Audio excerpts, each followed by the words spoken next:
ಎಲ್ಲರಿಗೂ ನಮಸ್ಕಾರ. Welcome to Shri official YouTube channel. ನಾನಿವತ್ತು ಮನೆಯಲ್ಲೇ ಗರಿಗರಿಯಾಗಿರ್ತಕ್ಕಂಥ ಕೋಡ್ಬಳೆನ ಯಾವ ರೀತಿ ಮಾಡೋದು ಮತ್ತು ಅದಕ್ಕೆ ಏನೆಲ್ಲ ಬೇಕು ಅಂತ ನೋಡ್ಕೊಳ್ಳೋಣ. ನಾನಿಲ್ಲಿ ಅರ್ಧ ಕೆಜಿ ಆಗೋಷ್ಟು ಅಕ್ಕಿ ಹಿಟ್ಟು ತೊಗೊಂಡಿದ್ದೀನಿ. ಹಾಗೆ ಒಂದು 1/4 ಕೆಜಿ ಆಗೋಷ್ಟು ಚಿರೋಟಿ ರವೆ ತೊಗೊಂಡಿದ್ದೀನಿ. ಒಂದು 50 ಗ್ರಾಮ್ ಮೈದಾ ಹಿಟ್ಟು ಕೂಡ ತೊಗೊಂಡಿದ್ದೀನಿ. ಹಾಗೆ ರುಚಿಗೆ ಉಪ್ಪು ತೊಗೊಂಡಿದ್ದೀನಿ. ಮತ್ತು ಒಂದು 50 ಗ್ರಾಮ್ ಕಡಲೆ, 50 ಗ್ರಾಮ್ ಕೊಬ್ಬರಿ, ಹಾಗೆಯೇ ಸ್ವಲ್ಪ ಕರಿಬೇವು, ಸ್ವಲ್ಪ ಹಿಂಗು, 2 ಸ್ಪೂನ್ ಅಚ್ಚಕಾರದ ಪುಡಿ, 2 ಸ್ಪೂನ್ ಜೀರಿಗೆ ತೊಗೊಂಡಿದ್ದೀನಿ. ಒಂದು ಬಾಣಲಿಗೆ ರವೆ ಹಾಕ್ಕೊಂಡು ಒಂದು 5 ನಿಮಿಷ ಫ್ರೈ ಮಾಡ್ಕೊಳ್ಳೋಣ. ರವೆ ಇಡೀ ಬೆಚ್ಚಗಾಗಬೇಕಷ್ಟೇ, ಜಾಸ್ತಿ ಫ್ರೈ ಮಾಡೋಂಗಿಲ್ಲ, ಅಷ್ಟಾದರೆ ಸಾಕು. ಅದ್ರ ಜೊತೆಗೆ ಅಕ್ಕಿ ಹಿಟ್ಟು ಕೂಡ ಹಾಕ್ಕೊಂಡು ಅದನ್ನು ಸ್ವಲ್ಪ ಗರಿ ಆಗಂಗೆ ಫ್ರೈ ಮಾಡ್ಕೊಳ್ಳೋಣ. 5 ನಿಮಿಷ ಸಾಕಾಗುತ್ತೆ. ಸುಮ್ಮನೆ ಬೆಚ್ಚಗಾದರೆ ಸಾಕು, ಜಾಸ್ತಿ ಹುರ್ಕೊಳ್ಳೋ ಅವಶ್ಯಕತೆ ಇರಲ್ಲ. ಇವಾಗ ಮೈದಾ ಹಿಟ್ಟು ಕೂಡ ಅದರೊಳಗಡೆ ಆ್ಯಡ್ ಮಾಡ್ಕೊಂಡಿದ್ದೀನಿ ನೋಡಿ, ಅಷ್ಟೇ. ಇವಾಗ ನಾನು ಖಾರದ ಪುಡಿ ಮತ್ತು ಜೀರಿಗೆ ಹಾಗೆಯೇ ಉಪ್ಪು ಸೇರಿಸಿ ಮಿಕ್ಸ್ ಮಾಡ್ಕೊತೀನಿ. ನೀಟಾಗಿ ಎಲ್ಲ ಕಡೆಯೂ ಮಿಕ್ಸ್ ಆಗೋ ರೀತಿಯಲ್ಲಿ ಮಿಕ್ಸ್ ಮಾಡ್ಕೊತಾ ಇದ್ದೀನಿ. ಇವಾಗ ಇದು ಮಿಕ್ಸ್ ಆಗಿದೆ. ಕಡಲೆನ ಒಂದು ಮಿಕ್ಸರ್ ಜಾರಿಗೆ ಹಾಕ್ಕೊಂಡು ಪೌಡ್ರ್ ಮಾಡಿಕೊಂಡು ಸೇರಿಸ್ಕೊತಾ ಇದ್ದೀನಿ. ಹಾಗೆಯೇ ಅದ್ರ ಜೊತೆಗೆ ಕೊಬ್ಬರಿ ಮತ್ತು ಕರಿಬೇವು ಕೂಡ ಸೇರಿಸ್ಕೊಂಡು ನಾನಿಲ್ಲಿ ಅದನ್ನು ಕೂಡ ಪುಡಿ ಮಾಡಿ ಸೇರಿಸ್ಕೊತೀನಿ.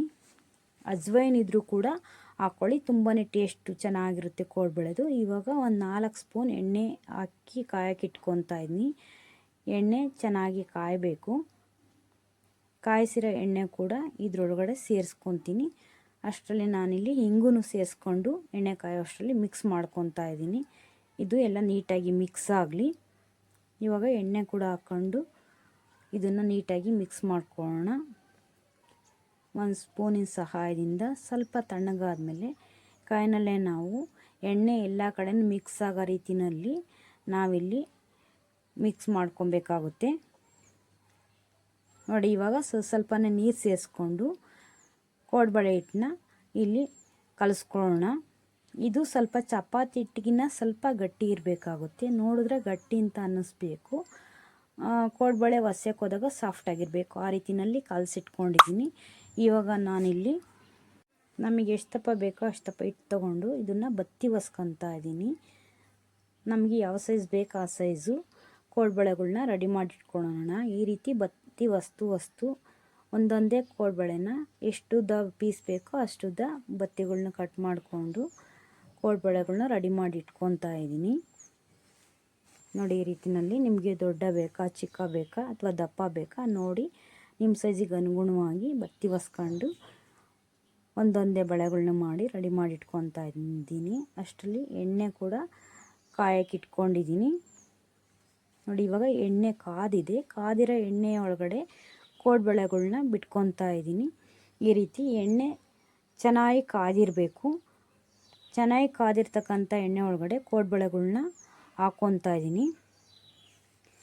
ಒಂದು 5 ನಿಮಿಷ ಬಿಡಬೇಕು. ಹೀಗೇ ಒಂದು 5 ನಿಮಿಷ ಬಿಟ್ಟಾದಮೇಲೆ ತಿರುಗಿಸಿ ಹಾಕ್ಕೊಬೇಕಾಗುತ್ತೆ.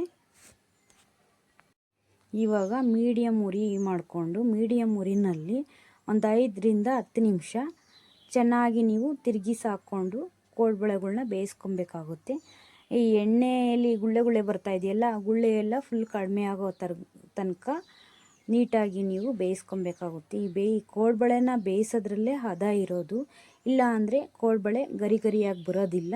ಹಂಗಾಗಿ 5ರಿಂದ 10 ನಿಮಿಷ ಮೀಡಿಯಮ್ ಉರಿನಲ್ಲಿ ಚೆನ್ನಾಗಿ ಬೇಯಿಸ್ಕೋಬೇಕು. ಎಣ್ಣೆಲಿರೋ ಗುಳ್ಳೆ ಎಲ್ಲ ನಿಂತು ಹೋದ್ಮೇಲೆ ಕೋಡ್ಬಳೆ ಬೆಂದಿದೆ ಅಂತ ಅರ್ಥ. ಇವಾಗ ನೋಡಿ ಕೋಡ್ಬಳೆ ನಾನು ತೆಗ್ದು ಹಾಕ್ಕೊತಾ ಇದ್ದೀನಿ ನೋಡಿ. ಇವಾಗ ಮತ್ತೆ ಉರಿ ಜಾಸ್ತಿ ಮಾಡಿಕೊಂಡು ಚೆನ್ನಾಗಿ ಎಣ್ಣೆ ಕಾದ ನಂತರ ಇನ್ನೊಂದು ರೌಂಡ್ ಕೋಡ್ಬಳೆಗಳ್ನ ನಾನಿಲ್ಲಿ ಎಣ್ಣೆ ಬಾಣಲಿ ಒಳಗಡೆ ಸೇರಿಸ್ಕೊತಾ ಇದ್ದೀನಿ.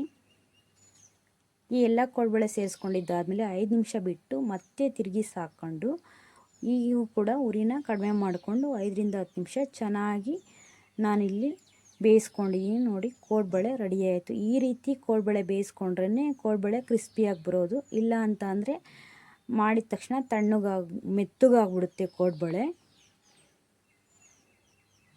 ನೋಡಿ. ನಾನೆಲ್ಲ ಕೋಡ್ಬಳೆಗಳ್ನು ರೆಡಿ ಮಾಡ್ಕೊಂಡಿದ್ದಾಗಿದೆ. ಇವಾಗ ಸಂಜೆ ಟೀ ಜೊತೆಗೆ ಮತ್ತು ಎಲ್ಲರೂ ಹೊರಗಡೆ ಟ್ರಿಪ್ ಹೋದಾಗ ತಿನ್ನೋದಕ್ಕಂತೂ ತುಂಬಾ ಚೆನ್ನಾಗಿರುತ್ತೆ. ಈ ಕೋಡ್ಬಳೆ ಈ ರೀತಿ ಮಾಡಿಟ್ಕೊಂಡಿದ್ರೆ ನೀವು ಒಮ್ಮೆ ಟ್ರೈ ಮಾಡಿ ನೋಡಿ, ಹೇಗೆ ಬಂದಿದೆ ಅಂತ ಕಮೆಂಟ್ ಮಾಡಿ, ಲೈಕ್ ಮಾಡಿ, ಶೇರ್ ಮಾಡಿ, ಸಬ್ಸ್ಕ್ರೈಬ್ ಆಗಿ.